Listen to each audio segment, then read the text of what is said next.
બધા જ લોકો સાથે મળીને માં અંબાની ભક્તિ કરી શકે, એટલે બધી જ પ્રકારની વ્યવસ્થાઓ પોલીસ, લોકલ પોલીસ અને આયોજકો સાથે મળીને કરશે.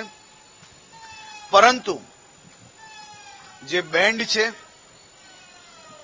હોસ્પિટલોની નજીક હોય, કોઈ સોસાયટીઓની નજીક હોય અને સોસાયટી અને આ પ્રકારના કોઈ બી વ્યક્તિઓને બીજી રીતે તકલીફ ના પડે તેની બી ચિંતા પોલીસ અને આયોજકો સાથે મળીને કરવાના છે.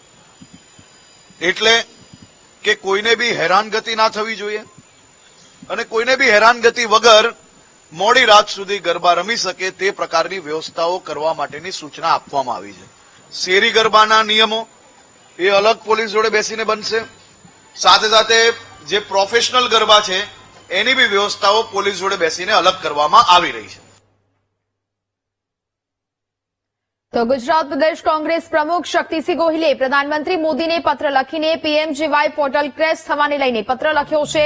પીએમજેવાય સિસ્ટમ ક્રેશ થતા હજારો દર્દીઓ પરેશાન થઈ રહ્યા હોવાનો શક્તિસિંહ ગોહિલે પત્રમાં ઉલ્લેખ કર્યો.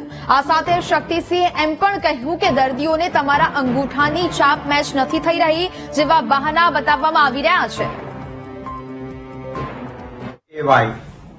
એ યોજના ગુજરાતમાં સર્વર ડાઉન છે એના બહાના નીચે હોસ્પિટલોમાં ઓપરેશન વગરના લોકો ઓપરેશન કરવું અત્યંત જરૂરી છે, પરંતુ ઓપરેશન એમનું થઈ શકતું નથી ને ટળવળે છે. કહે છે એવું કે આ પીએમજેવાય જે યોજના છે એમાં અંગૂઠો મેચ કરવાનો હોય અને ઓનલાઈન કરવાનું હોય, એનું સર્વર ડાઉન છે એટલે તમારું ઓપરેશન નહીં થાય. હવે કોઈ ગંભીર રોગથી પીડાતી વ્યક્તિ હોય, હાર્ટ એટેક જેવી પરિસ્થિતિ હોય, એ કઈ રાહ ના જોઈ શકે. તાત્કાલિક એનું ઓપરેશન કરવું જરૂરી હોય અને ત્યારે સરકાર આવા ઈમેલ કરીને મને જો જાણ મળી કે ઈમેલ કરીને એક ફતવો બહાર પાડ્યો છે કે હમણાં પીએમજેવાય છે એનું સર્વર ડાઉન છે એટલે નહીં થાય. આ વ્યાજબી નથી.